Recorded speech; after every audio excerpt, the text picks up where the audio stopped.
Hello, everybody. Good Hi. evening. Hello. We're waiting for people to come on in. We definitely have an impromptu, but very much manifested announcements of a new show.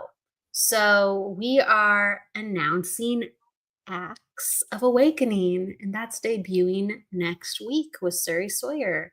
So, congratulations. And I want to dive into learning about what birthed the show, what made you want to create this show. And I want you to just share from your heart, and people are going to drop in and they'll ask some things too along the way.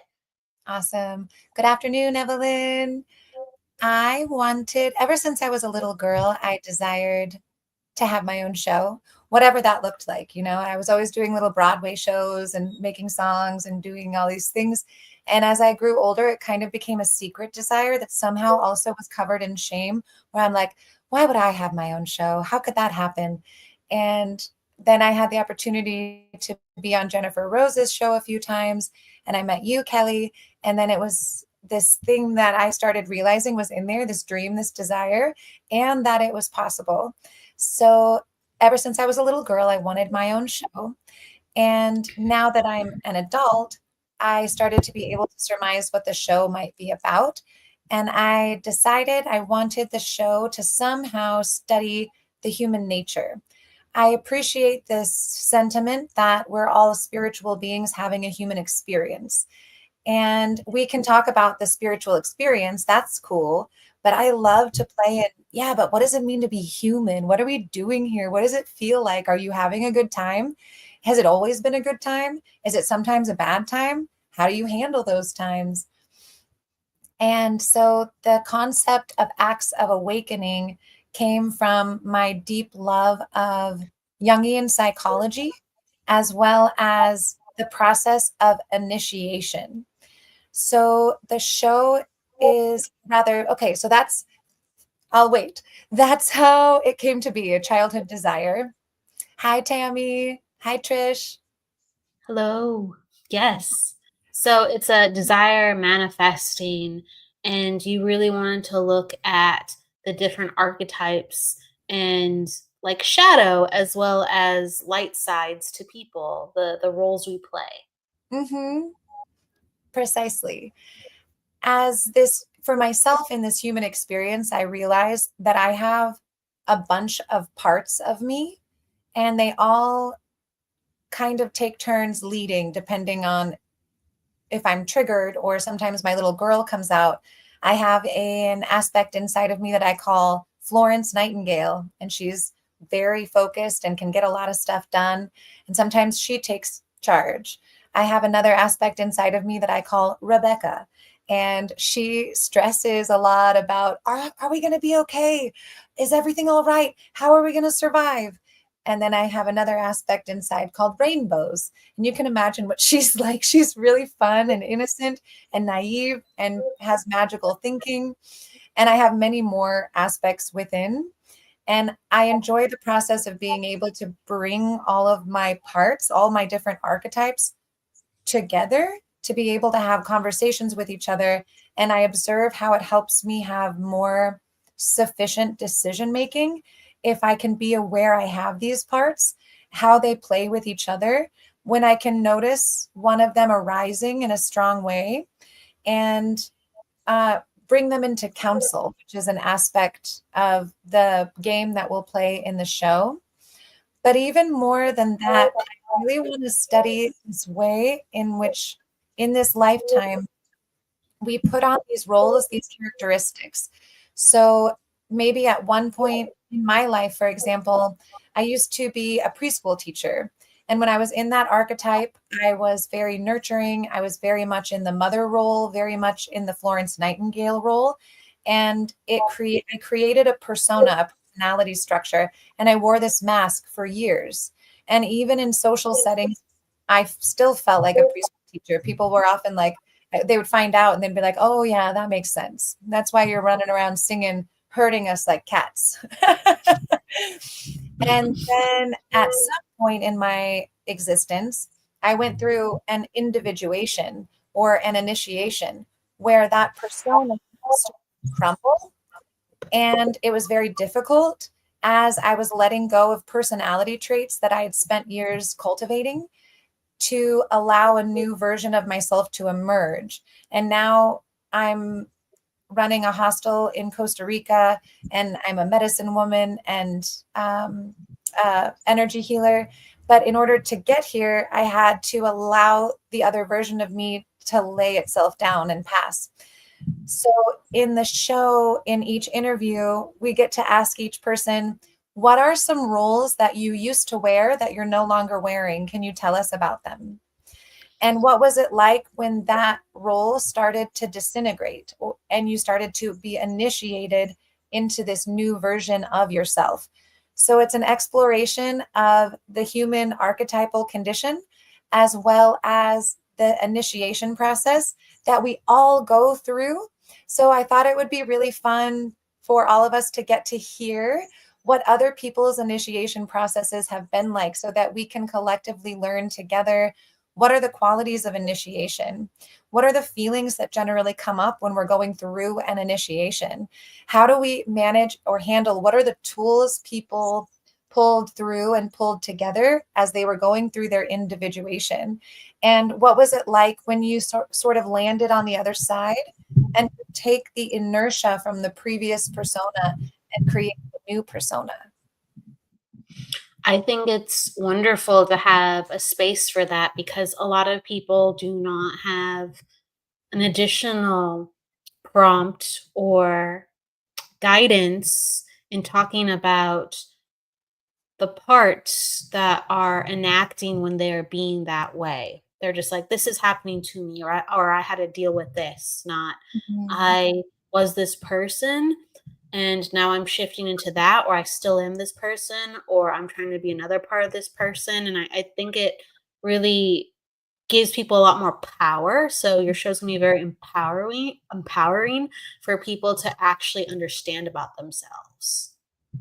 That's my prayer, is that more episodes that come out and we get to see more initiation processes. I'm hoping it'll click. If somebody went through an initiation process but didn't realize that that's what it was, maybe a guest has a similar initiation process and you can start to plug in, oh, that wasn't the worst time in my life. That was my initiation into becoming who I am now. And I like who I'm being right now. Thank you, initiation process. Hi, Jennifer Rose. Hi, Nancy. Hi, Bernadette and Tammy. Yes. Hello, hello, hello. Yeah, Jennifer Rose giving us hearts and Nancy giving us some stars in their eyes. Those two little emojis. Thank you. Sending so much love. I love how even Evelyn up top was saying just I love how Suri's tapestry looks like some sort of angelic halo. Just the beautiful vibes people are giving out. I think that it is really needed. I think it's very helpful, and a lot of people want shows to be interactive so they can discover themselves because they get really excited with the content. So if you're actively inviting people to just help discover who they are through their own understanding, yeah, a lot of healing will happen. Mhm. What is some of your, I guess, favorite archetypes that you see in people? Thank you for asking. I Sure. suppose they're all my favorite. I don't know that I have a least favorite. I really admire the caretaker role. Part of that is because that's really strong in me and all through my family line. And they have some very specific qualities. Their light qualities are that they're nurturing, they're caring, they're observant. They are usually the kind of people in a crisis that you would call. So I'm sure everyone watching can think of someone that will always show up no matter what's going on. I know I can call this person, they'll be right here. They're probably a caretaker or a benefactor. And these people, like Florence Nightingale, for example, she's been coming up in my consciousness a lot for some reason. They can get a lot done and they can move humanity forward in a way that's very motherly and nurturing. And then, of course, the shadow side of that is that sometimes they lack care for themselves because they have over concern for another. They can also be manipulative and controlling because they want, part of why someone caretakes so much is that that's the way that they've learned that they can feel needed. So it actually prevents abandonment. So we have to reel it in a little bit and remember as caretakers that it's our responsibility to take care of ourselves first so that we have enough energy and resources to authentically care for another. And also catch it if we're ever caretaking from an insecurity, it often can be that we're caretaking because we're afraid of abandonment. And when we're doing it from that way, we're subtly manipulative. But if we can be like, I always have value. If somebody leaves my life, it was meant to be, and I still want to love and care. Another archetype that I've been fascinated with lately, especially with what's going on in the world, is the warrior archetype. And the warrior archetype, it can preserve or destroy. That's its purpose. It's either working to protect something that it finds important or sacred, so it will bring up protection for something, or it will destroy something so that it can be removed so a new thing can come forward. And we all have a warrior archetype, every single one of us, but the way that we use it is vastly different, especially between the masculine and the feminine energies. And I have this perception currently that when our warrior archetype is being exploited by a cause that we didn't really choose, that's why we're kind of getting into these situations now where there's so many soldiers that are going off to certain purposes that they may in their soul really have nothing to do with. So that's the exploitation of the warrior archetype. A healthy warrior has discernment and knows when to preserve something and knows when to allow something to be destroyed. And they usually do it because of their own heart desire. That would be a healthy warrior, is that they're using it from a soul level, a heart level. And then obviously the shadow of the warrior is a lot of aggression and anger and mismanaged defensiveness and destruction. And as we each get an opportunity to explore our own inner warriors, one of my favorite ways to employ the warrior archetype is on a mental, emotional, and spiritual plane, because we need our inner warrior to help us protect and preserve our heart, or to be brave and strong enough to let it open in the face of something scary. That actually is warrior energy, to be so courageous that something sad and terrible is happening, but you choose to stay open anyway. That's actually the warrior. Or if you're noticing you're having a lot of self-defeating thoughts or critical thoughts, you need the warrior energy to come into the mental field and say, this needs to be destroyed. These destructive thoughts do no good for me. So really quick, Bernadette, just so we can come full circle here, we're talking about archetypes. That's exactly what we're talking about. But would you like to crystallize anything further? We were talking about the caretaker archetype, the warrior archetype. What helps people understand about themselves when we talk about archetypes? Thank you for asking the question. And I also want to say, Evelyn, I hear you, boo. I've been working for a long time on balancing my caretaker. And if it helps at all, I have found that boundaries are my best friend.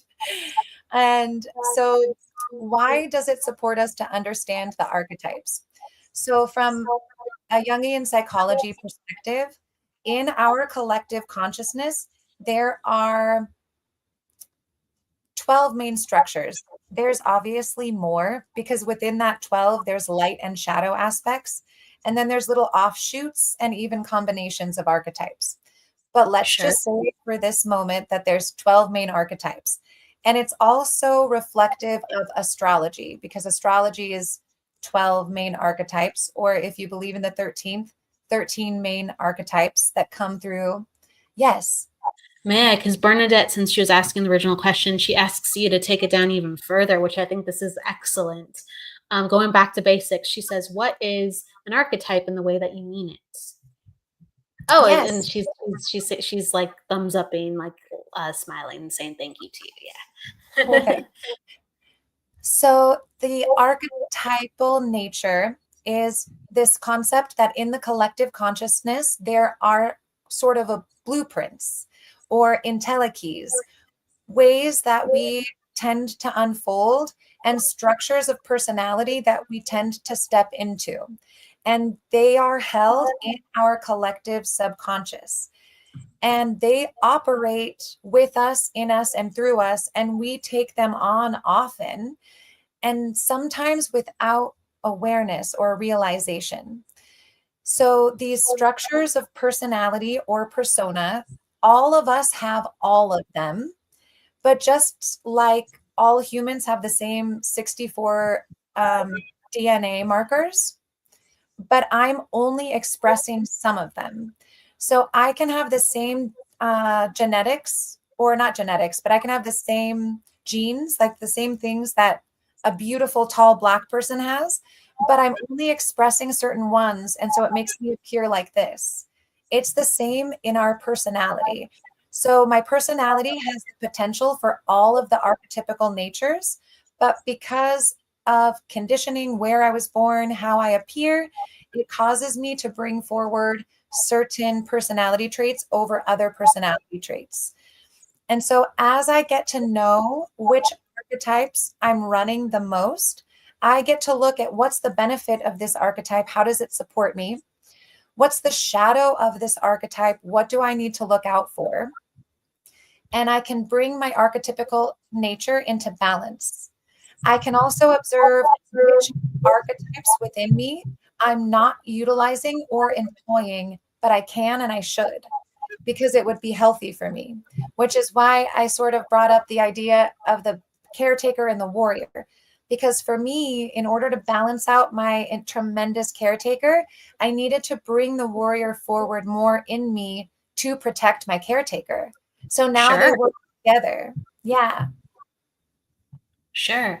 So it's highlighting the different archetypes and understanding what they mean. So when we are having conversations, we can truly, bridge the understanding to the healing. Uh, let's see. I just want to make sure with Bernadette. She says, "Yeah, okay." So we answered a question, and then Evelyn is saying that so very makes sense. Okay, we want that. We want that. I like that. And then Andy says, hello, hello. Thanks for being here to watch, you guys.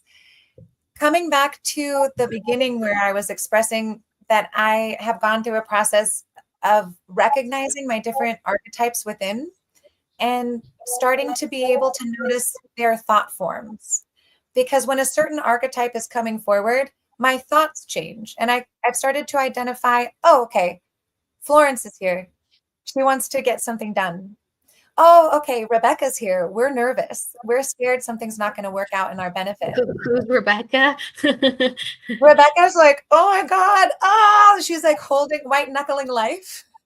Is which archetype is she? I would say, okay, she would be like the caretaker, the shadow side of the caretaker, and also the orphan. She's definitely an aspect of my orphan who feels like she can't succeed at life and no one will help her and everything is gonna just go so bad. She's my orphan archetype. I mean, these are all fair. Everybody has them. Everyone has Mhm. them with how, whether it's friendships, relationships, parents, mentors, we all have to play them out somewhere, somehow, even if barely. Even if Mhm. some barely, what one was played out for one day, never again, and then the rest, or maybe 2 or 3 is played out every day of our darn lives. Absolutely. So as I identify the different archetypes that I play out within me and which ones are strong, for example, when Rebecca is coming forward, I can recognize, oh, okay, my orphan is really present right now. I'm not going to let her drive. That doesn't ever feel good. She cannot get in the driver's seat. However, the rest of me can sit down and listen to her and honor what she has to say. What's going on, Rebecca? Why are you scared? And I often will pair up Rebecca with my wise sage, which to me feels like this wise old woman that lives inside of me. And I'll ask them to come together and have a conversation. And it's cool. I can hear them playing something out inside of me, and it usually does make Rebecca feel better. And then we can Yeah. move forward. Yeah, I think it's important because, a warrior needs different things than an orphan, than a caretaker, and so on and so forth. We all need these different things, and we all are everything, but one size does not fit all. We really have to tend to the individual need that is crying out. And so I love when Bernadette says this. I have so many walls between it all. I can't even see myself. Well, this is a process to do that, I would imagine. Yes, absolutely. And Bernadette, if you'd like to, I'd love to do this work with you. Send me an email. Let's identify your parts and talk to them. I That is find an it, invitation. Yes. yeah, I find it to be one of the most helpful ways of creating balance in my own being. And Kelly, I wonder if, I'm sure everyone can resonate with this. It mostly happens when we're really upset and we're telling the story of what happened or why we're upset. And you can hear in someone's language that there's like 6 different parts talking at once. Because they'll say Mhm. idea that's Mhm. over here, and then they'll say one idea that's over here, and another idea that's over here. And it's like, oh, I feel so abandoned and betrayed, but I know it's all for a grand learning. And oh, but I want to get back at them. And so in that sentiment, we just heard the orphan, and then we heard the higher wisdom, and then we heard the warrior. So when someone's sharing like that and you're really listening, you can say, I can hear that there's at least 3 parts talking right now. Can we bring them together and hear what they each have to say? And then when we've heard each one, we can together decide how to navigate forward. Yeah, I think that's very powerful. We don't have a lot of times someone with that awareness where we can feel heard because even though, let's say, we might feel heard when one part of us is acknowledged, there's all these other parts that could be misunderstood, and there's not complete resolution, even when we feel like we are taking care of one issue. So yeah, incredibly powerful. I love Bernadette's question too. Would that type of shadow would what I think she's saying what would be the type of shadow work for deep self-reflection And deep self-reflection. and deep would that be a type of shadow work and deep self-reflection? How do you mean that? Maybe you understand that intuitively. Sorry, I'm making sure I I do. understand. It is a type of shadow work to a degree because we if we create walls or boundaries in our psyche that keep some of our archetypical natures or parts of ourselves separated. And then we do this thing where we notice we're almost switching personalities. I'm not saying that people have multiple personality disorder, but sometimes it can feel like that when our parts have been separated by boundaries in the psyche. And then one gets in the driver's seat and it's driving, and then another one gets in, and it's as if the different parts are vying for the driver's seat because they think that they know best. So it's about dissolving the boundaries that we may have built up between the different parts of us.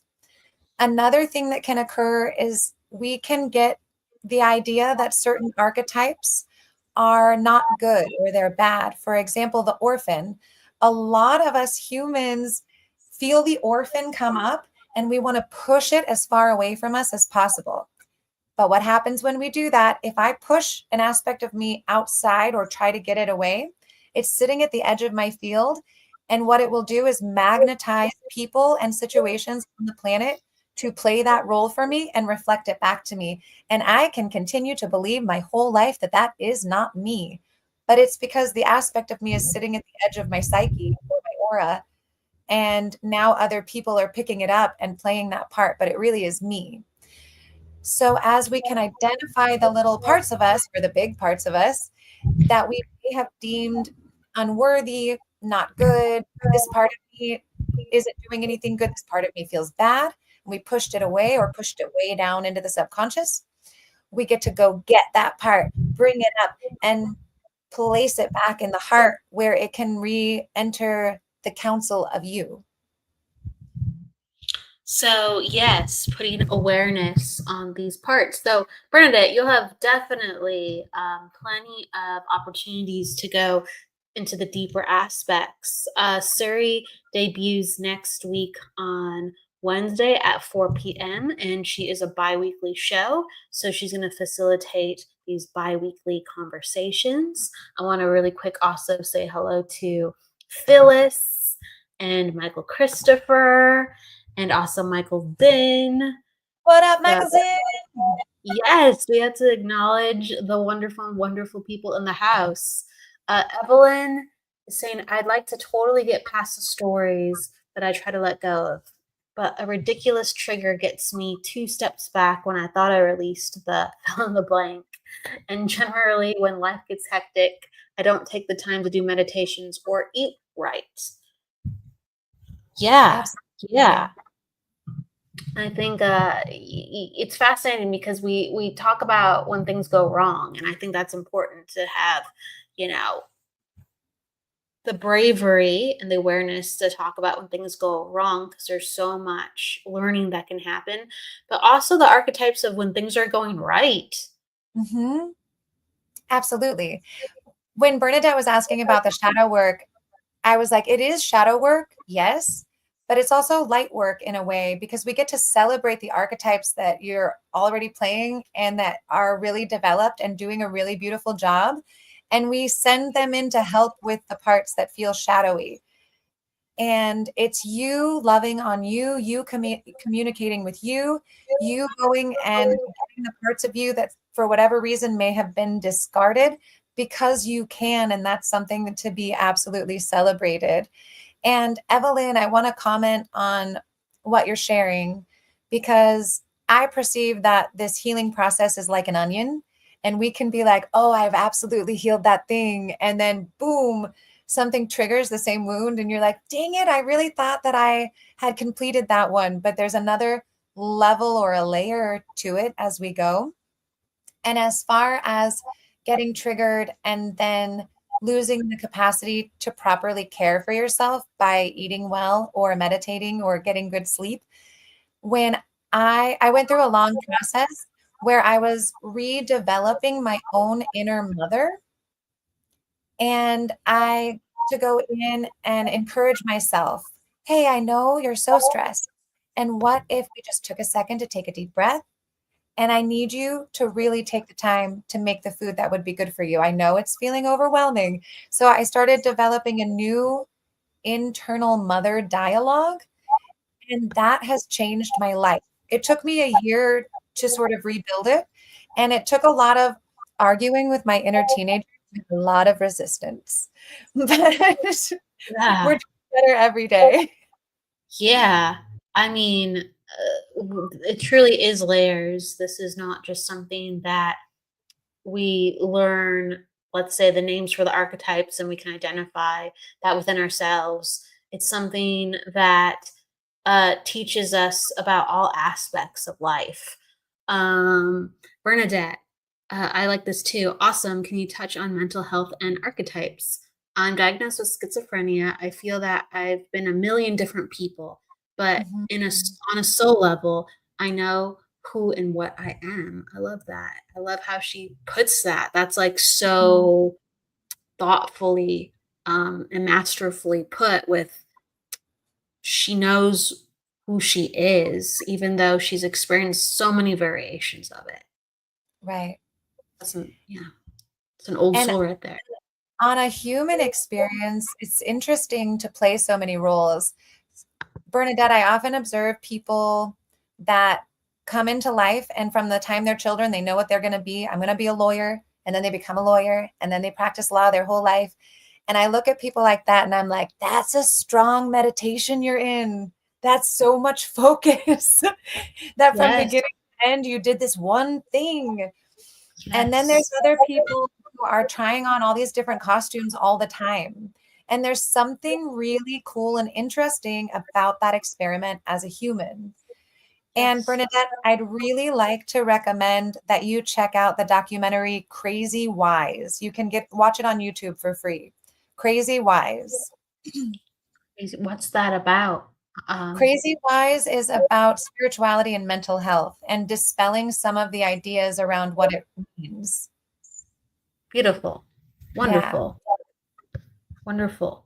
Um, we all need the resources. While crazy, that's what Evelyn says. Crazy wise, yes. I haven't heard Crazy of it. I don't think I've heard of it. But Jennifer says that's an excellent documentary.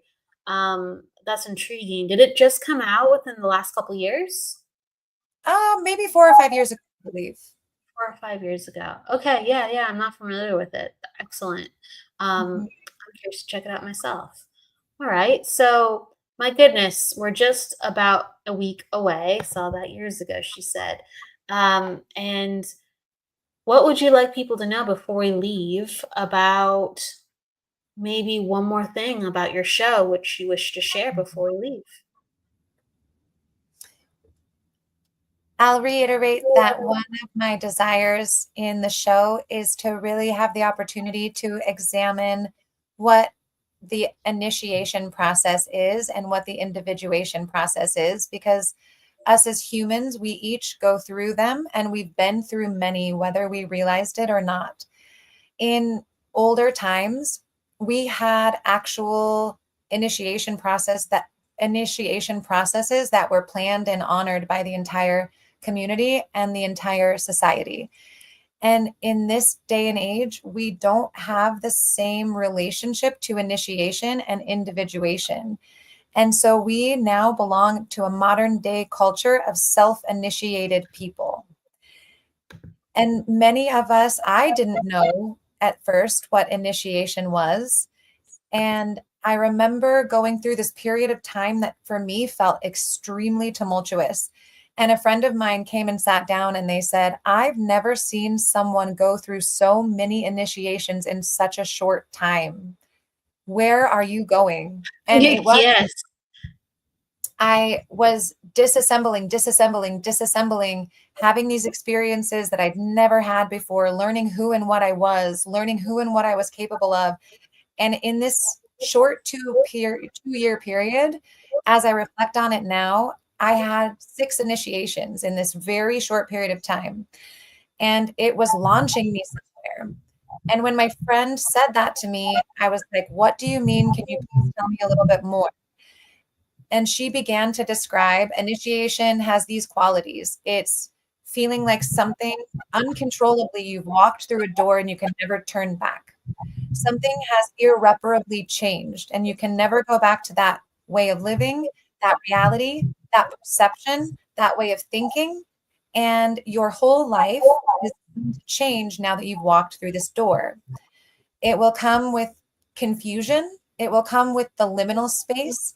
It will come with all of the stages of grief because to a degree you are dying. The ego is dying off.